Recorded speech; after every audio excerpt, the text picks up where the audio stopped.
G'day Jaffa Adventures, Terry King here. Welcome to the channel. What you see in front of you is a front axle for a 200 Series Landcruiser, more commonly called a CV joint. These are the little suckers that you often hear people break, especially when you're really hard on the throttle on some pretty gnarly tracks. This CV, however, has a different problem. You can see right here that boot is split. You want to see how to replace a split boot on a CV joint? Stick around.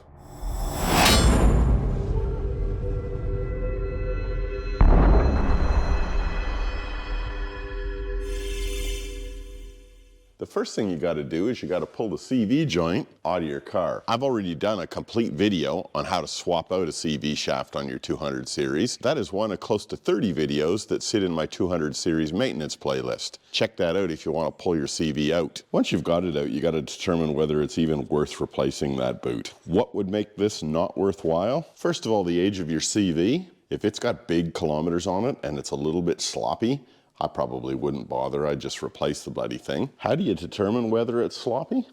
Well, grab the CV on both ends and twist it in opposite directions. If there's any play in that CV joint whatsoever, chuck it in the bin. It's not worth it. This one is really tight. In fact, I know that this CV joint has only got about 5,000 kilometers on it. The other thing you can do is rotate the ends of these CVs in the motion that they're designed to do. Again, there should be no play in that whatsoever. Do that on both ends. And lastly, have a look at these surfaces that run inside of your seals. Make sure that they're not worn. You can run a fingernail along there and see whether there's a groove in there. Again, because these things are only about 5,000 kilometers old, that seal is perfect. That end sits inside of your diff. This end here sits inside of the inner hub, and there's a large seal that runs on that mating surface. So both of those are good. So now I got to get this boot off. The first thing I'm going to do is chop these two band clamps that hold it on in place. That's where my split's located, so I don't want to shoot metal shavings in there. So I'm going to spin this around 180 degrees, and I'm going to cut it there.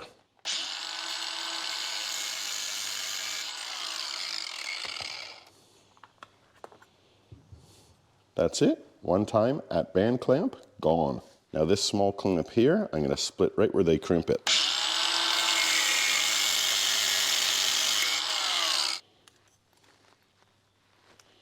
That's it, band clamp number 2. Okay, now we just get a Stanley knife and chop off our CV boot. That's it, split boot gone. Now that's where mine failed. Like I said, it was pretty much a brand new CV. Maybe it was just a bad batch of boots or something and just failed because of that. Who knows? Anyway, she's going to be replaced. Now, of course, we got to get the new boot on here, and the only way to do that is separate these two shafts. And that is pretty bloody simple. You just grab your CV and you pull it apart. There you go. Now while you've got this thing apart, inspect your grease, and if it's got any sort of dirt or crap in it, clean that grease up completely. Because any dirt in there will just turn into an abrasive paste and destroy this CV. Now that I've got this CV partially pulled apart, you can have a bit better look at it to determine whether you've got any wear. So you've got 6 ball bearings, and you can inspect each of those ball bearings for wear. Mine are absolutely perfect. There is no scoring or pitting or any marks on those bearings whatsoever. The next place you get wear is where those bearings actually sit and run. So they sit inside of this cage like so, and they rotate and move in a limited amount in this location. And what happens is you get wear here. Now, I'm not sure whether the GoPro can show it on mine, but you can see where there's a little bit of discoloration. Not much wear on it at all, but you can actually see where the bearings have been resting and rubbing there. But that is in really, really good shape. So when you hear about these things breaking and exploding on people, this is what happens. That end of the CV is inside of the diff pumpkin. So all the torque gets transferred through there, through this housing. That torque then gets transferred through this cage and through these bearings along this shaft to your wheel. And what happens is either this cage here just explodes and falls into a million pieces, or this housing here shatters, or a combination of the two. And once that CV blows up, there's no coming back from that. You cannot repair this out in the bush. You need to either chop this CV out and get out in 3-wheel drive, or replace this CV. Now for our purposes, we've got to slide a boot on here, but we can't get our boot over the end of this. On the end of this shaft is a circlip, so we've got to take that circlip off and knock this unit off the end of the CV shaft. I'll put our clean ball bearings aside to install a little bit later. And I'll just go around the perimeter of the snap ring and ease it off. And it goes shooting across the shed, never to be seen again. Found it, and that is what you're fishing out. Now we got to get that little puppy off the end of our shaft. I've got myself a brass hammer. Doesn't take a whole lot of force to knock that off. I got myself a socket. I'll just set that shaft on, tap it the rest of the way. That's it. She's off. Now I don't know whether it makes a difference, but I will mark this now and make sure that it's oriented the same way. If this can be installed incorrectly, I don't want to put it on that way. So I'll get myself a marking pen and just mark a little arrow on here. Here we go. Pop him off, save him for later. That'll then allow us to slide this race off. Just like that. Now, just so I remember, the small end is oriented inward, and the large end obviously is oriented in the opposite direction. Okay, I'll clean the grease up on that little sucker. Okay, now it's time to install our new boot. I've used these Febst, F-E-B-E-S-T kits. I've been using these for a while. I found them quite good. You can buy genuines as well. These are a little bit cheaper. I think the genuines are around $100. These guys here are around $60. Now remember, there is an inner and an outer boot, and they're different. So have you been paying attention? Which one do I need, the inner or the outer? If you guessed inner, you're right. Remember I said that that end of the CV made it into a seal that sits inside your diff housing? That is the inner end. So what do you get in these kits? And by the way, you can get these kits off of eBay, you can get them off of Maya. I think eBay is probably a little bit cheaper, but not much. So you obviously get your boot, you get your two retainer rings, the inner and the outer, get a bag of grease, CV grease, get a new retainer clip, and you also get this large retainer clip. This is my old CV boot. You can see there's a groove on it where that is meant to run. And on the new CV boot, it's got that same groove. However, on my genuine one, it didn't actually use that ring. There was nothing there. So I don't know whether that was an oversight on Toyota's behalf or whether they just don't use those. Regardless, I'm going to use that on my new boot. Okay, let's reassemble this thing in reverse order. So we'll put our inner clamp on first, slide the boot on. We'll then hit the inside of this bearing carrier with some CV grease. This is black, nasty, gooey shit. And it's highly likely, after you've done this job, when you go to bed tonight, you'll find a little bit of this shit stuck between your eyes or in the back of your elbow or it's in some crazy place. Okay, remember the orientation. Narrow end inwards. Slide that in like that. Okay, now it's time to put this little puppy back on. Let's find our arrow mark. There. Oriented in that direction. Now when I'm hammering this down in place, I am not setting the weight of the CV on that end, because if I do, all of the force runs through the bearings and this other end of the CV joint, and you could actually break that race. So I'm just supporting the weight of the CV with my hand on that inner shaft, and I'll just tap this down. Again, it doesn't take a lot of force to knock this into place. When you're hammering that in place, you'll hear a note change when it bottoms out, and of course you'll be able to see that little groove where your snap ring sits in. So that's now in place, we can install our snap ring. The way to tell whether you've got that knocked down far enough for your snap ring to fit is just take your snap ring and set it in with its butt end first. If it fits in the groove, then you'll be able to snap it on there, no dramas. All right, our snap ring is fully seated in place, and now it's time to get messy and goo this up in CV grease. I've got the stuff that they gave me plus some, just because I don't like to go light on when it comes to grease. The reason I'm greasing this cage up first is so that I can install my bearings and the other end, and then when we get that done, we'll pump it full of grease out of the kit. Lube up our ball bearings and get ready to install them. This is a little bit of a tricky bit, trying to get these bearings to stay inside of the race while you put the whole thing back together. It's not hard, it just takes a little bit of persistence because these ball bearings love to fight you. Okay, all 6 ball bearings are sitting in place in the race. Pump a little bit more grease on this sucker to try and hold everything in place. Okay, I'll use my little bit of leftover grease and fill this into the CV up. And now we slide these 2 units together and hopefully bearings don't go flying everywhere. Got it. Next, I'll take this bag of CV grease that they give you, fill in the back of this before popping the boot on. Okay, now this boot pops over. the edge. And so far, it's not been compliant. Okay, I've got that boot on, and fun is not a word that I would use to describe trying to do that. What I ended up doing was putting a pair of vice grips here and put them on such that that boot was constantinaed and there was a little bit of pressure in that direction. I then got my screwdriver on there and just worked it along, and it popped on once it had that forward pressure. Put a little bit of brake cleaner on there to clean this up a bit. This boot's got a groove on the inside of it. Next is our snap ring wire. Sits inside of that groove like so. And lastly comes the band clamp. There we go. Got it. I'm not gonna lie, it's not fun, but persistence does pay off. Now, to do up that clamp, you'll need yourself one of these pliers. And this is a tool that's used specifically for these clamps. It's got a little bit of a cutout, so as you crimp that and it bulges out, it fills inside of that cutout and doesn't foul on anything. And how do you know when that clamp is tight enough?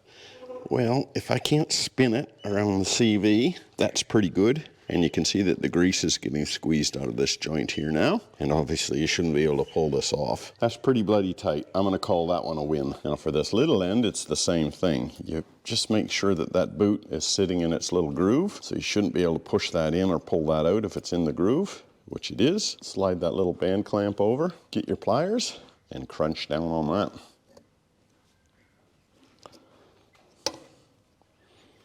That's good, nice and tight. We got her, ladies.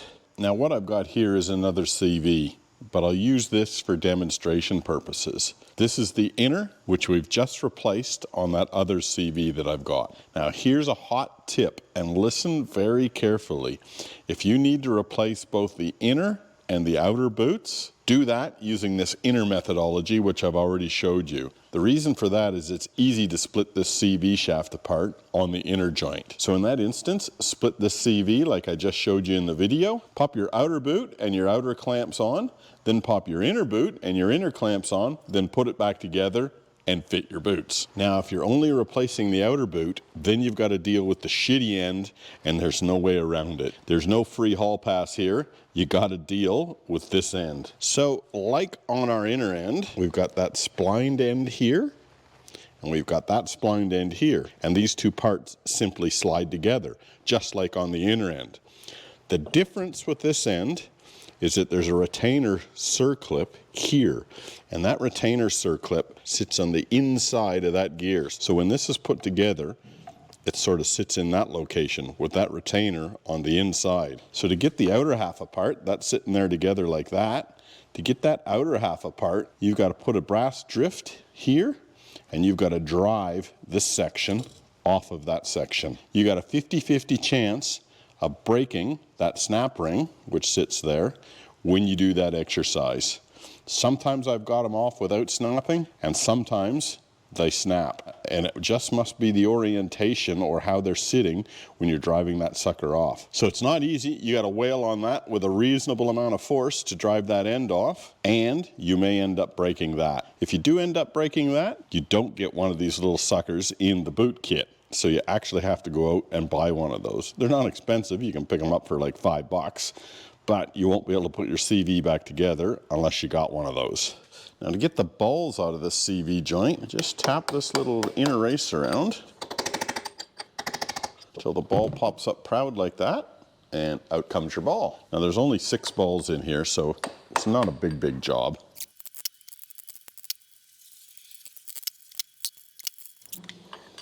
There we have it, the 6 balls are out. Now to get this little cage out of here, you gotta line that part up with this hole, and then you kind of rotate it around and kind of back it out, just like that. Now remember, the part with this chamfer, that's the part that's facing inboard or out compared to where you're working from. Once that guy's out, you can clean the whole thing up, and that's what I'm going to do now. Okay, that joint is all cleaned out now. Now the only reason I disassembled this and cleaned this out was because this was a CV that got damaged when my ARB BP51 let go. And there's a video in the library on exactly what happened there. So anyway, I'm going to use this CV as a spare. It tore the boot, and I've got to replace the boot. So that's all cleaned out. I got any potential metal shavings out of there. Now I'm going to put this lovely black goo grease, which you get with your CV kit, inside of this CV. Again, this step can be completely skipped if you're not disassembling your CV, if you're just replacing the boot, because you don't need to go this far if you're just replacing the boot. Next, we put in our section that's splined that goes onto your inner axle. Remember, that step section there is facing inboard. So I'll just throw a little bit of grease on here before I pop them in place. I don't know what it is about this CV grease, but it is nasty. I'll find this stuff tonight between my eyebrows before I go to bed, I'm sure of it. Okay, that guy slipped in there now. Now to put our ball bearings in, put them in exactly the same way that we popped them out. Take this inner piece, fold it down a little bit, pop that out so it exposes the hole, pop your ball bearing in, give them a little bit of a whack, and there she goes. She's all seated. Now I'll repeat that procedure until I get the rest in. Last one to go.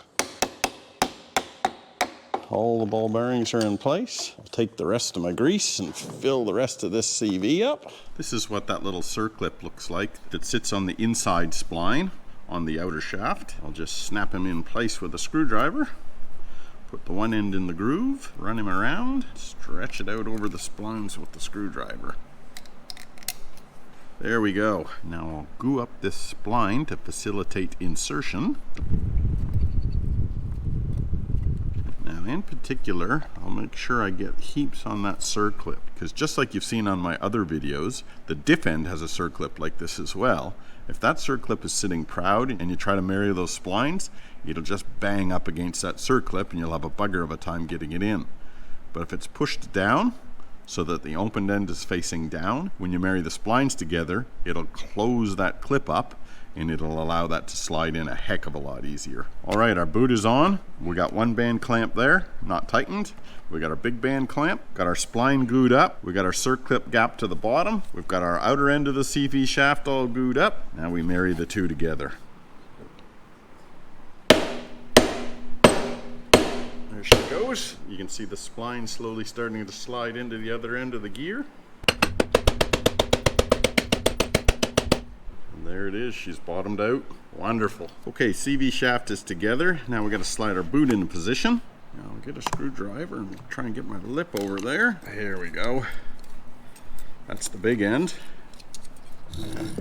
Now we got to get the little end back on. Well, after a fair degree of mucking around, I got that end on and got that clamp tightened down. The only thing left to do now is do that guy up. So I just make sure that boot is in the groove, which it is, and pop that clamp in place, get our pliers, orient them around the correct way, and squishy squishy.